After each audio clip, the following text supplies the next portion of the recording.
Hello everyone, welcome to digital GS academy. तो दोस्तों आज हम लोग बात करेंगे 2023 में जो आया हुआ क्वेश्चन था उससे 2023 में। ठीक है, ये एसएसटी है, पेपर 2 का है, तो इसे एग्ज़ाम से पहले इसे देख लीजिएगा। ठीक है, तो चलिए स्टार्ट करते हैं। स्टार्ट करने से पहले चैनल को सब्सक्राइब नहीं किए तो चैनल को सब्सक्राइब कर दीजिए।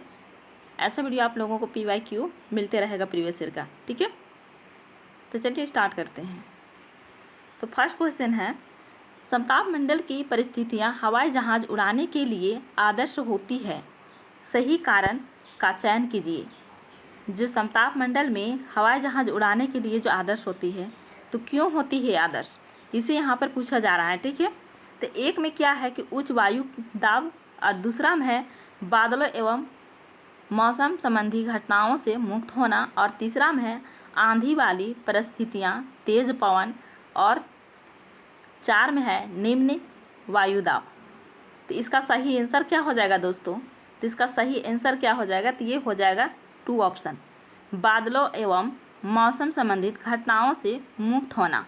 ये हवाई जहाज़ उड़ाने के लिए बहुत ही अच्छे आदर्श होते हैं। ये यहाँ पर क्या होता है, समताप मंडल में बादलों का मौसम संबंधी कोई भी ऐसा घटना नहीं होते हैं जिससे हवाई जहाज़ उड़ाने के लिए बहुत ही अच्छे माने जाते हैं और आदर्श माने जाते हैं। ठीक है, ठीक है,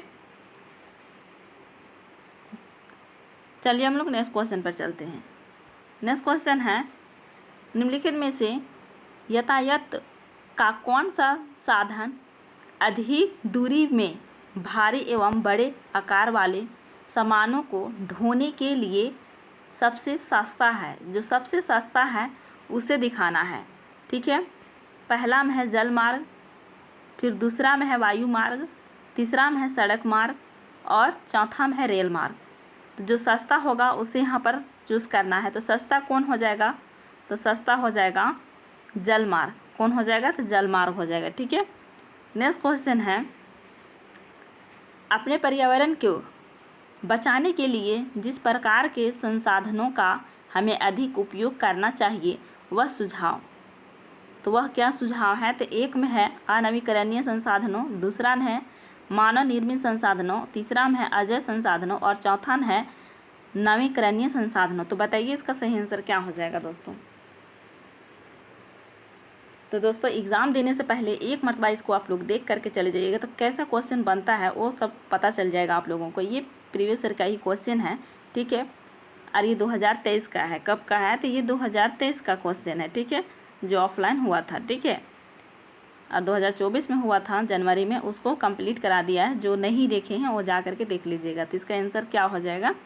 तो ये 33 का आंसर हो जाएगा, 4th ऑप्शन। ठीक है, नेक्स्ट क्वेश्चन है कि गल्फ स्ट्रीम गर्म महासागरीय जलधारा है क्योंकि ये यहाँ पर भरना है। ठीक है, एक में है कि ध्रुवों से भूमध्य रेखा की ओर चलती है, दूसरा में है गर्म पानी के झरनों द्वारा गर्म होती है, तीसरा में भूमध्य रेखा के निकट उत्पन्न होती है, और चौथा में है अंतर्भौम से गर्म होती है। तो बताइए इसका आंसर क्या हो जाएगा? तो दोस्तों यहाँ पर जो गल्फ स्ट्रीम बोला जा रहा है, ठीक है, तो ये क्या हो जाएगा? मान के चलिए ये पृथ्वी है। क्या है दोस्तों? ये पृथ्वी है। ठीक है, और ये क्या है? तो ये है भूमध्य रेखा। भूमध्य रेखा है, तो ये गर्म कहाँ पर पड़ेगा? तो यहाँ पर ये सूर्य है, तो सूर्य कहाँ पर सबसे ज़्यादा पड़ता है? तो ये इतना ही दूर के रेखाएँ में पड़ता है। ठीक है, इधर तो तिरछी हो जाता है तो इधर नहीं पड़ता है। तो गर्म सबसे ज़्यादा कहाँ रहता है? तो इस जगह में रहता है। और ये जो यहाँ पर जो गर्म महासागरीय कहाँ से उत्पन्न होते हैं? तो यहीं से उत्पन्न होते हैं। ठीक है, तो इधर से उत्पन्न होकर के कहाँ जाते हैं? तो ये जाते हैं ऊंचे स्थान की तरह जाते हैं। ठीक है, ध्रुवों की तरह जाते हैं तो यहाँ पर उत्पन्न होते हैं। और जो ठंडे जलधाराएँ रहते हैं वो यहाँ पर उत्पन्न होते हैं, यहाँ से उत्पन्न होकर के ये निम्न अक्षांश की तरह आते हैं। ठीक है, तो यहाँ तक तो समझ में आ गया होगा कि यहाँ पर जो गर्म है वो गर्म महासागरीय कहाँ से उत्पन्न होती है? तो ये भूमध्य रेखा से उत्पन्न होती है। तो यहाँ पर देखिए तीसरा ऑप्शन में क्या बोल रहा है? तीसरा ऑप्शन में कि भूमध्य रेखा के निकट उत्पन्न होती है। ठीक है, ये जो गर्म जलधाराएँ होती हैं वो भूमध्य रेखा के निकट उत्पन्न होती है। तो इसका आंसर हो जाएगा 3 ऑप्शन। ठीक है, नेक्स्ट क्वेश्चन है, निम्नलिखित युगलों का सही मिलान कीजिए। यहाँ पर कॉलम 1 है, कॉलम 2 है, तो यहाँ पर जो सही मिलान है उसे करना है, ठीक है। तो यहाँ पर ओजन परत किससे मिलेगा, तो ओजन परत आ करके मिल जाएगा समताप मंडल से, ठीक है। ए का जोड़ी किसका साथ लगेगा, तो 3 के साथ में लगेगा। तो 3 के साथ में लगेगा तो सबसे पहले यहाँ पर देख लीजिए 3 किसका में है, तो यहाँ पर भी नहीं है, तो ये कट दीजिए, यहाँ पर भी नहीं है, कर दीजिए, यहाँ पर भी नहीं है, कर दीजिए, यानी 3 ऑप्शन इसका राइट हो जाएगा। लेकिन चलिए हम लोग फिर से देख लेते हैं, ठीक है। यहाँ पर देखिए बी में है कि रेडियो प्रेषण। अब रेडियो प्रेषण किस में जाएगा, तो ये चला आएगा बाह्य वायुमंडल में, मतलब बी के जोड़ी किसका साथ में लगेगा, तो 4 के साथ में लगेगा। तो देख रहे हैं यहाँ पर बी की जोड़ी 4 में साथ में लगा हुआ है।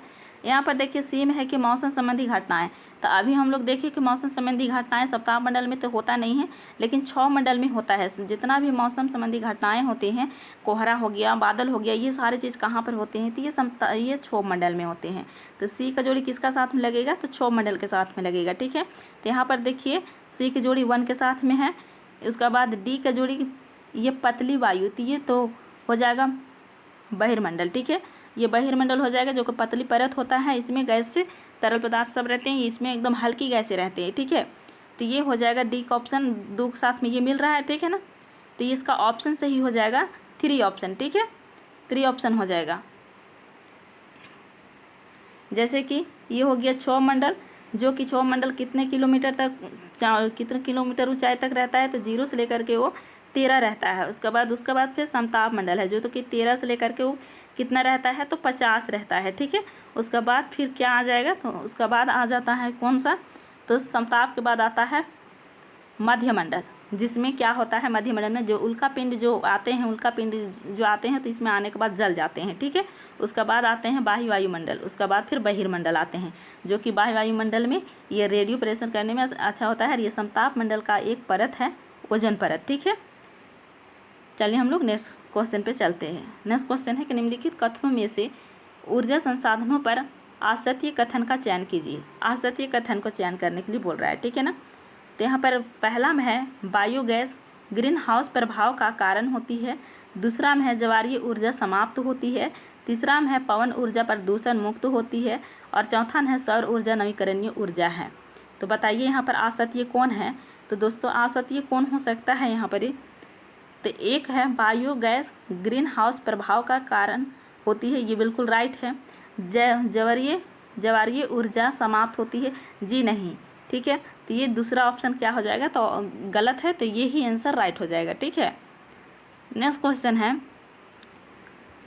अक्षांशों के बारे में निम्नलिखित कथनों पर विचार कीजिए और निम्नलिखित में से कौन सा सही है, मतलब जो सही है उसे देखना है, ठीक है। तो सबसे पहले हम लोग यहाँ पर देख लेते हैं, ये क्या है, तो पृथ्वी है, ठीक है। और पृथ्वी है, ये भूमध्य रेखा है, ये कर्क रेखा है, और ये ध्रुवीय रेखा है, एकदम पूरा ध्रुवीय वाला रेखा, ठीक है। यहाँ पर मकर रेखा है, और यहाँ पर फिर ये पोल वाला रेखा है, ठीक है ना, दक्षिणी ध्रुव वाला, और ये उत्तरी ध्रुव वाला। तो यहाँ पर बोल रहे हैं कि अक्षांशों के बारे में जो कथन सही है उसे यहाँ पर लिखना है। तो एक में देखिए क्या बोल रहा है कि उत्तरी ध्रुव वृत्त विषुवत रेखा से 23.5 डिग्री उत्तर में स्थित है, क्या 23.5 डिग्री उत्तर में स्थित है, तो जी नहीं, 23.5 डिग्री कौन सा हो जाएगा, तो ये हो जाएगा, ठीक है ना, ये हो जाएगा 23.5 डिग्री, ठीक है। ये और ये 23.5 डिग्री ये हो जाएगा, और ये हो जाएगा कर्क रेखा और मकर रेखा, ठीक है। अब यहाँ पर बोल रहे हैं कि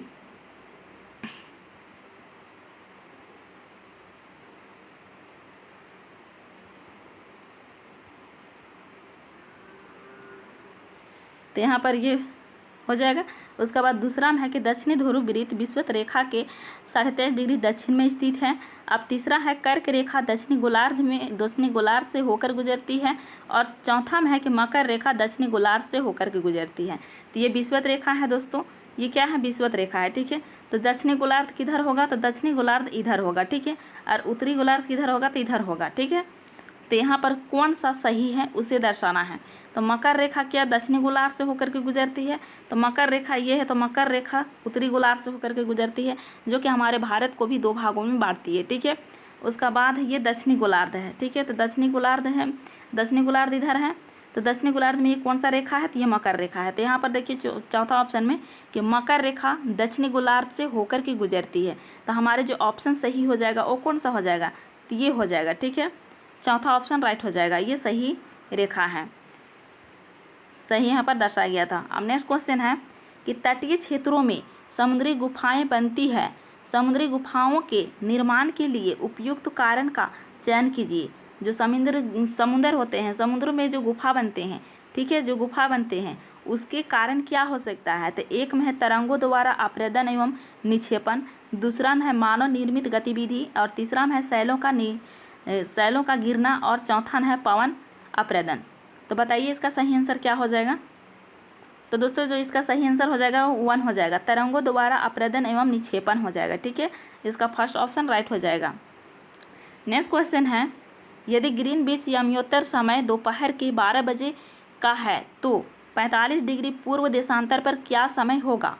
45 डिग्री पूर्व देशांतर पर क्या समय होगा। एक में है 9 बजे पूर्वाह्न, और 2 में है 10 बजे पूर्वाह्न, और फिर 3 में है 2 बजे अपराह्न, और 4 में है 3 बजे अपराह्न। तो बताइए कौन सा हो जाएगा, इसका सही आंसर कौन हो जाएगा दोस्तों। तो ये क्या है, ये मान लीजिए ग्रीनविच लाइन है। ठीक है, तो ये कितना तो ये क्या है, ये तरबूज की तरह है, एक रेखा है। ये कौन सा रेखा है, तो ये देशांतर रेखा है। ठीक है, तो ये देशांतर रेखा है, लेकिन इसका जो दूरी है वो 10-10 डिग्री का बटा हुआ है। लेकिन 10 डिग्री का बटा हुआ तो 1 डिग्री में कितने मिनट हो जाएगा, तो 1 डिग्री में 4 मिनट होगा। कितने मिनट होगा, तो 4 मिनट। तो अब यहाँ पर 45 डिग्री पूर्व देशांतर पर क्या समय होगा। अगर यहाँ पर 12 बजा होगा तो इधर 45 डिग्री में क्या समय होगा। तो पता है कि 1 डिग्री में 4 मिनट होता है, तो 15 डिग्री में कितना मिनट हो जाएगा, तो 15 डिग्री में 60 मिनट हो जाएगा। कितना मिनट हो जाएगा, तो 60 मिनट हो जाएगा, 60 मिनट हो जाएगा। कितना मिनट, तो 60 मिनट हो जाएगा। अब यहाँ पर जब 60 मिनट हो जाएगा तो 60 मिनट में 1 घंटा होता है। कितना होता है, तो 1 घंटा होता है। ठीक है, 1 घंटा होता है। तो यहाँ पर 45 डिग्री है, तो यहाँ पर 15 में 1 घंटा होता है, तो 15 दूना 30 डिग्री में कितना हो जाएगा, तो 2 घंटा। उसके बाद फिर बचेगा यहाँ से कितना, तो 15 डिग्री बचेगा, तो 15 का 1 हो जाएगा, तो यानी 3 घंटा हो जाएगा। कितना घंटा हो जाएगा, तो 3 घंटा हो जाएगा। लेकिन यहाँ पर पूर्व बोला है, तो पूर्व किधर होगा, तो इधर का पूर्व होता है, अपराह्न इधर का होगा। ठीक है, आगे बढ़ने का। तो यहाँ पर 3 बजेगा। कितना बजेगा, तो 3 बजेगा। जो पूर्व में जो देशांतर है उसमें कितना बजेगा, तो 3 बजेगा। ठीक है, नेक्स्ट क्वेश्चन है, निम्नलिखित में से ग्लोब के बारे में सही कथनों का चयन कीजिए। जो सही कथन है उसे चयन करना है ग्लोब के बारे में। एक में है कि ग्लोब पर अक्षांश और देशांतर खींचे गए हैं। क्या है कि अक्षांश और देशांतर खींचे गए हैं, ये बिल्कुल राइट है। मान के चलिए ग्लोब है। ठीक है, अब ग्लोब में क्या है, तो देशांतर और अक्षांश खींचे गए हैं। ठीक है, देशांतर भी खींचे गए हैं और अक्षांश भी खींचे गए हैं। जैसे कि ये क्या हो जाएगा, तो ये अक्षांश हो जाएगा, ये देशांतर वाला हो जाएगा। ठीक है ना, ये देशांतर वाला हो जाएगा, ये अक्षांश वाला हो जाएगा। ठीक है,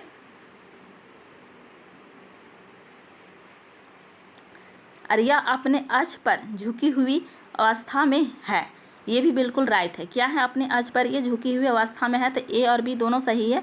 और यह पृथ्वी का वास्तविक प्रतिरूप है, यह अंडाकार आकृति है। तो बताइए इसमें कौन सा सही है और कौन सा गलत है। ठीक है, तो ये भी सही है, ये भी सही है, ये भी सही है, लेकिन डी नहीं है। ठीक है, तो डी ऑप्शन जहाँ पर है काट दीजिए।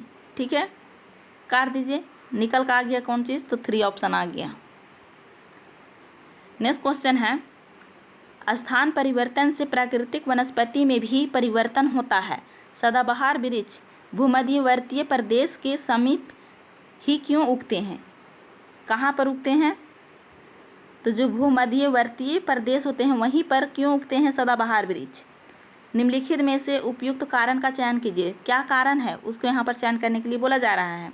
तो एक में क्या है दोस्तों, तो मध्य तापमान और मध्य वर्षा, और दूसरा में है निम्न वर्षा और उच्च तापमान, और तीसरा में है मध्य वर्षा और निम्न तापमान, और चौथा में है भारी वर्षा और उच्च तापमान। तो बताइए इसमें क्या सही हो जाएगा। तो दोस्तों यहाँ पर जो सदाबहार वृक्ष है वो भूमध्यवर्ती प्रदेश में समय क्यों उगते हैं, तो उसका कारण है कि भारी वर्षा और उच्च तापमान। क्या है, भारी वर्षा और उच्च तापमान। ठीक है, तो इसका 4th ऑप्शन राइट हो जाएगा। क्या हो जाएगा, 4th ऑप्शन राइट हो जाएगा। नेक्स्ट क्वेश्चन है, ग्लोब को 2 बराबर भागों में बांटने के लिए खींची गई काल्पनिक रेखा को डैश डैश कहा जाता है। क्या कहा जाता है? तो डैश डैश कहा जाता है। ये पृथ्वी है। अब ये पृथ्वी है तो दो भागों में बांट रहा है उसको। क्या कर रहा है? ये दो भागों में बांट रहा है, तो उसे क्या कहा जाता है? एक में है विषुवत रेखा कहा जाता है, दूसरा में है उत्तरी ध्रुवीय वृत्त कहा जाता है, और तीसरा में कर्क रेखा, और चौथा में है मकर रेखा। तो क्या मकर रेखा दो भागों ने बराबर से बांट रहा है? मान के चलिए मकर रेखा है तो दो भागों ने एकदम बराबर से बांट रहा है, तो जी नहीं दोस्तों, ये गलत हो जाएगा। आप देखिए यहाँ पर कर्क रेखा है, ये कर्क रेखा है तो क्या ये बराबर में बांट रहा है? तो ये भी बराबर में नहीं बांट रहा है। यहाँ पर उत्तरी ध्रुव बोल रहा है तो उत्तरी ध्रुव यहाँ है, तो क्या ये बराबर बांट रहा है? तो ये भी बराबर नहीं बांट रहे हैं। लेकिन विषुवत रेखा, यहाँ पर विषुवत रेखा है, ये दोनों तरफ का बराबर भागों में बांट रहा है। ठीक है, तो इसका आंसर क्या हो जाएगा? तो फर्स्ट ऑप्शन इसका हो जाएगा आंसर। ठीक है, नेक्स्ट क्वेश्चन है, निम्नलिखित युगलों का मिलान कीजिए। कृषि के प्रकार और क्षेत्र प्रदेश। क्या करना है? कृषि के प्रकार है, इसके क्षेत्र प्रदेश है, तब इसमें मिलान करना है। ठीक है,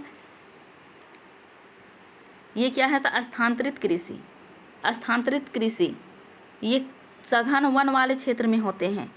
स्थानांतरित कृषि कहाँ होते हैं? तो जहाँ वन ज़्यादा रहते हैं उस क्षेत्र में होते हैं, ताकि वहाँ पर जगह को मान के चलिए इसे काट दिया जाता है, काटने के बाद उसे जला दिया जाता है, जलाने के बाद उसमें खेती किया जाता है, उसके बाद खेती करने के बाद उसमें उसको फिर छोड़ दिया जाता है, फिर दूसरा जगह जा करके उसे जला करके काटते हैं। तो स्थानांतरित खेती कहाँ होता है? तो सघन वन वाले क्षेत्र में होते हैं। तो एक जोड़ी किसका साथ लगना चाहिए? तो 3 के साथ में लगना चाहिए। तो चलिए हम लोग देखते हैं थोड़ा सा, उसके बाद फिर से मिलान करेंगे। एक में नहीं है, काट दीजिए, यहाँ पर भी नहीं है, काट दीजिए, यहाँ पर भी नहीं है। चौथा ऑप्शन हो जाएगा इसका राइट आंसर। एक का जोड़ी 3 के साथ में वहीं भर लगा हुआ है, लेकिन फिर भी चलिए हम लोग देख लेते हैं। अब वाणिज्यिक अनाज कृषि, अब ये कहाँ पर लगेगा? तो ये शीतोष्ण घास के मैदान।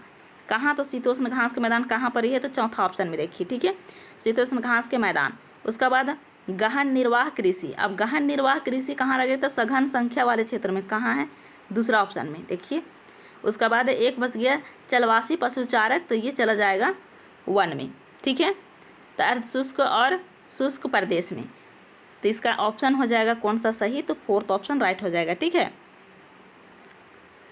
नेक्स्ट क्वेश्चन है, निम्नलिखित कथनों को पढ़िए तथा सही विकल्प का चयन कीजिए।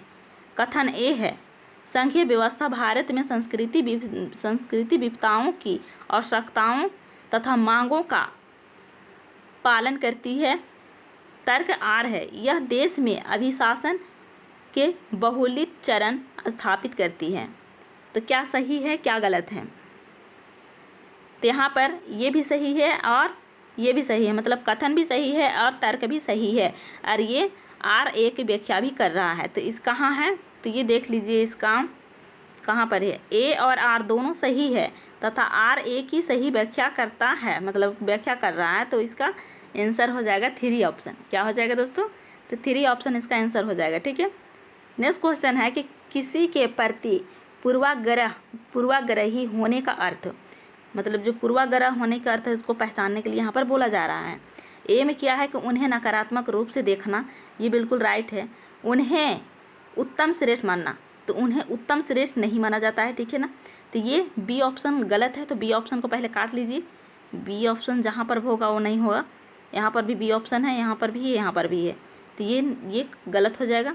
सही निकल कर आ जाएगा 1 ऑप्शन। और इसी तरह से एग्ज़ाम हॉल में भी करना है, वरना टाइम मैनेजमेंट करना बहुत कठिन हो जाएगा। ठीक है, लेकिन चलिए हम लोग और देखते हैं। जो लोग भिन्न है उनका अनादर करना। फिर डीम है कि समूह के सदस्यों के विरोध भेदभाव करना, ये सब होता है। ठीक है ना, ये सब पूर्वाग्रह का पहचान है। तो यहाँ पर ए सी डी हो जाएगा और बी ऑप्शन गलत हो जाएगा, तो ऑप्शन ए सही हो जाएगा। ठीक है, नेक्स्ट क्वेश्चन है, एक कक्षा गतिविधि के समय शिक्षक ने विद्यार्थियों से आदिवासियों जैसी दिखने वाली गुड़िया का चयन करने के लिए कहा। अधिकांश विद्यार्थियों ने रंग बिरंगे कपड़े पहने हुए, सिर पर मुकुट लगाए और नृत्य मुद्रा वाली गुड़ियाँ उठा ली। यह व्यवहार क्या दिखाता है? तो यह व्यवहार क्या दिखाता है? तो एक में है भेदभाव, दूसरा है प्रगतिशीलता, और तीसरा है पूर्वाग्रह, और चौथा है रूढ़िवाद। तो बताइए इसका सही आंसर क्या हो जाएगा?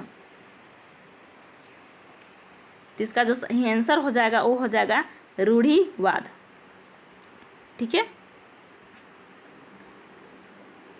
नेक्स्ट क्वेश्चन है, ऑफिस जाने वाली महिला जिससे वेतन एवं सम्मान मिलता है और निष्पादित ऑफिस संबंधी काम की तुलना में घरेलू महिला द्वारा निष्पादित काम अनदेखा तथा आदत जाता है, इसके पीछे के संभावित कारण की जांच कीजिए।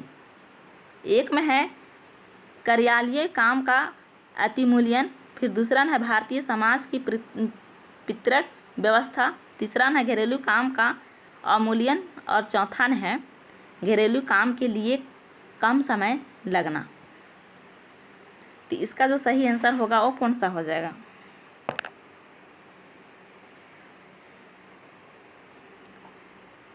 तो इसका सही आंसर हो जाएगा 3 ऑप्शन। ठीक है। नेक्स्ट क्वेश्चन है, भारतीय नागरिकों को अनुदत्त किस मौलिक अधिकार की परिधि के अंतर्गत सर्वोच्च न्यायालय ने भोजन के अधिकार, निजात के अधिकार तथा प्रदूषण मुक्त जल एवं वायु के अधिकार की व्याख्या की है?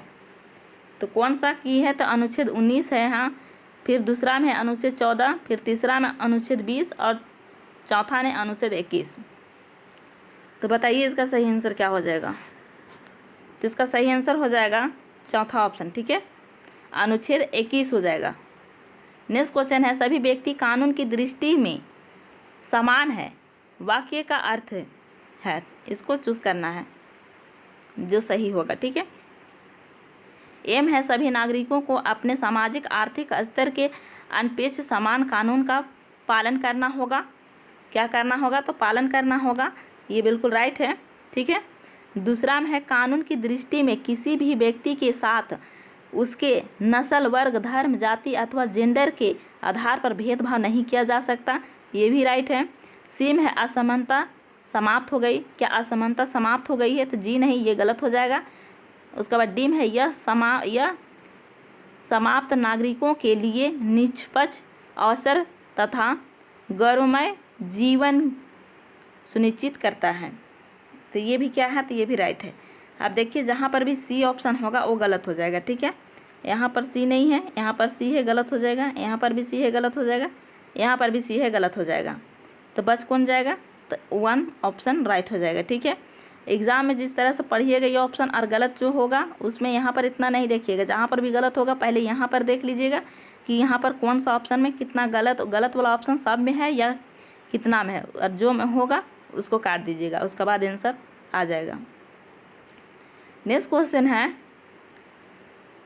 भारतीय धर्मनिरपेक्षता अमेरिकी धर्मनिरपेक्षता से भिन्न है। दोनों के बीच के भेदों की पहचान करने वाले सही विकल्पों की निम्नलिखित में से पहचान कीजिए। एक में है, अमेरिका में राज्य और धर्म में से कोई भी एक दूसरे के मामलों में हस्तक्षेप नहीं करता है। ये बिल्कुल राइट है। बी में है कि यह भारतीय संविधान में अल्पसंख्यकों के अधिकारों की सुरक्षा का प्रावधान है। ये भी राइट है। जब भारत में संविधान है, उस संविधान में अल्पसंख्यकों का क्या है? तो उसे आरक्षित का अधिकार है, सुरक्षा रखने का अधिकार है।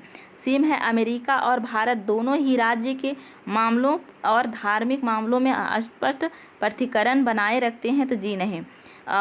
डी में है कि अमेरिका में भारत के विपरीत राज्य धार्मिक सुधारों की अनुमति दे सकता है। तो नहीं।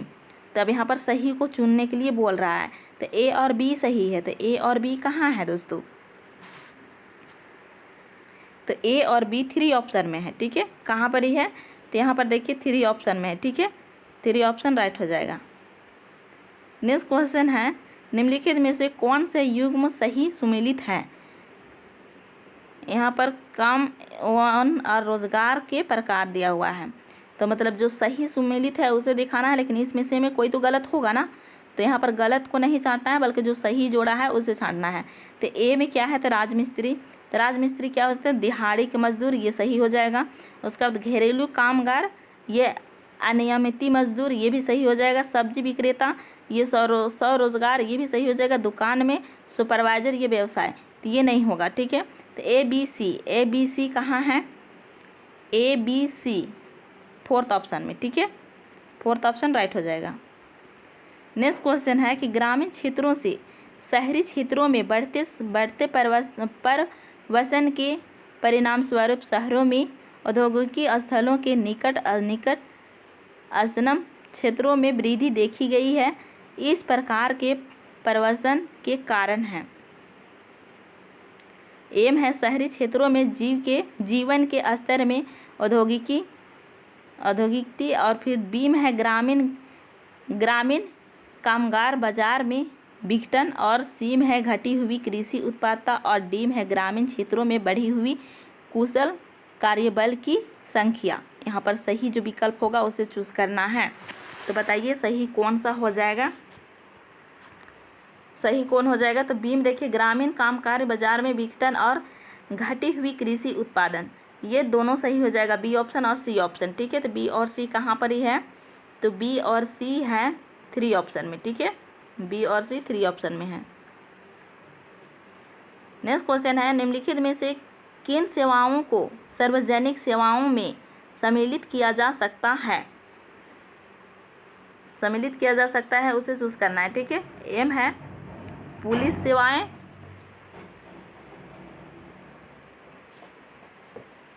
दूसरा है न्यायिक सेवाएं, ये भी हो सकता है, शैक्षिक सेवाएं ये भी हो सकता है, निर्माण सेवाएं, तो निर्माण ये भी हो सकता है। ठीक है, तो ये हो सकता है। तो इसका जो ऑप्शन होगा वो कौन सा होगा, सॉरी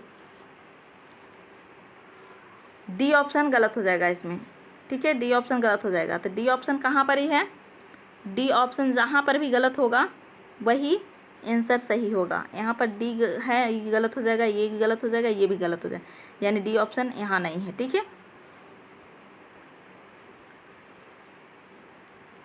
नेक्स्ट क्वेश्चन है निम्नलिखित में से किन घटनाओं की पहचान अनुसूचित जाति और अनुसूचित जनजाति अत्याचार रोकथाम अधिनियम 1989 के उल्लंघन के रूप में की गई। एम है ऊंची जाति के लोगों द्वारा अनुसूचित जाति के लोग के विरुद्ध हिंसा, विरुद्ध क्या है, हिंसा, तो ये क्या हो जाएगा, तो ये सही हो जाएगा।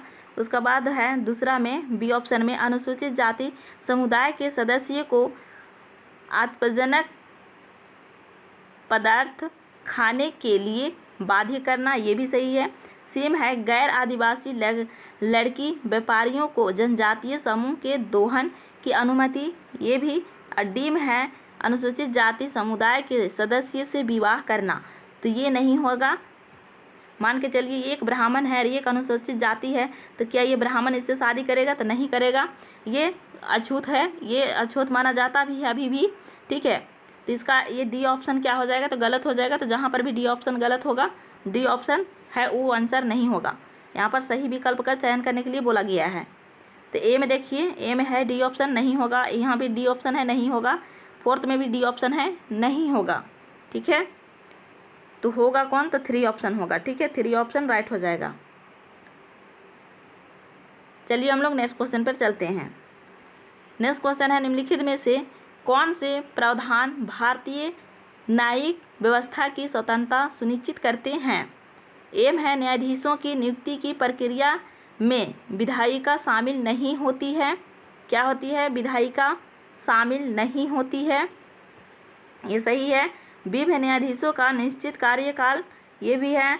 तीसरा में न्यायाधीशों के आचरण की संसद चर्चा नहीं कर सकती, ये भी है। उसका बाद तीसरा में क्या है, तो तीसरा डीम है सर्वोच्च न्यायालय के मुख्य न्यायाधीश को शपथ राष्ट्रपति दिलाते हैं, तो ये नहीं होगा, ये गलत हो जाएगा। ठीक है, तो डी ऑप्शन जहाँ पर भी हो गलत हो जाएगा। यहाँ पर शपथ में नियुक्ति दिलाते हैं, ठीक है, तो ये गलत हो जाएगा जहाँ पर भी डी ऑप्शन है, तो ये भी 3 ऑप्शन राइट हो जाएगा। नेक्स्ट क्वेश्चन है कि मध्य भोजन योजना ने विद्यार्थियों में जातिगत पूर्वाग्रहों को कम करने में सहायता की है तथा सामाजिक न्याय को बढ़ावा दिया है। सही विकल्प के चयन द्वारा कथन को समझाइए। एम है कि सभी जातियों के बच्चे साथ साथ खाते हैं, ये बिल्कुल सही है। साथ साथ क्या करते हैं, तो खाते हैं, सभी जाति का बच्चे रहते हैं वहाँ पर। ठीक है, गरीब हो अमीर हो, अगर बच्चा एक जगह है तो सब बैठ करके खाना खा रहे हैं, ठीक है। अब बी में है कि कई स्थानों में दलित महिलाओं को खाना पकाने के लिए रखा गया है, ये भी सही है। सी में है स्कूलों में गरीब बच्चों का प्रवेश लेना कई गुना बढ़ गया है, तो ये भी सही है। डी में है कि स्कूल छोड़ने की दौर में कमी आई है, दौरों में क्या आई है, तो कमी आई है, तो ये भी सही है। एक टाइम को वहाँ पर खाना मिल रहा है, ठीक है, और वो खाना मिल रहा है तो उसमें बच्चा क्या कर रहे हैं, एक टाइम के लिए भी जा रहे हैं तो आखिर जा तो रहे हैं ना वहाँ पर बच्चा, और स्कूल छोड़ नहीं रहे, भले खा करके वो क्या करते हैं, भाग जाते हैं, लेकिन वो हमेशा के लिए स्कूल नहीं छोड़ रहे हैं, ठीक है। तो ये ए भी सही है, बी भी सही है, और सी भी और डी भी। तो जहाँ पर ए बी सी डी सब होगा वही आंसर हमको, वही आंसर क्या हो जाएगा, तो सही हो जाएगा। तो कहाँ पर ही है, तो दूसरा ऑप्शन में देखिए, ठीक है, दूसरा ऑप्शन राइट हो जाएगा। नेक्स्ट क्वेश्चन है कि नीचे दो कथन ए और बी खिलाफत आंदोलन के संदर्भ में है, तो चलिए इसे देखते हैं। एम है कि 1920 में अंग्रेज़ों ने तुर्की के सुल्तान पर बहुत सख्त संधि थोप दी थी, ये बिल्कुल क्या है, तो ये राइट है, ठीक है, ये राइट है। बीम है कि भारतीय मुसलमान चाहते थे कि पुराने ओटोमन साम्राज्य में स्थित पवित्र मुस्लिम स्थानों पर खिलाफा का नियंत्रण नहीं होना चाहिए, जो कि गलत है, ठीक है। तो बी ऑप्शन गलत हो जाएगा और ए सही हो जाएगा। तो कहाँ पर इस ए सही है और बी गलत है, ए ऑप्शन में, एक ऑप्शन में देख लीजिए, ठीक है, ए सही है और बी क्या है, तो गलत है।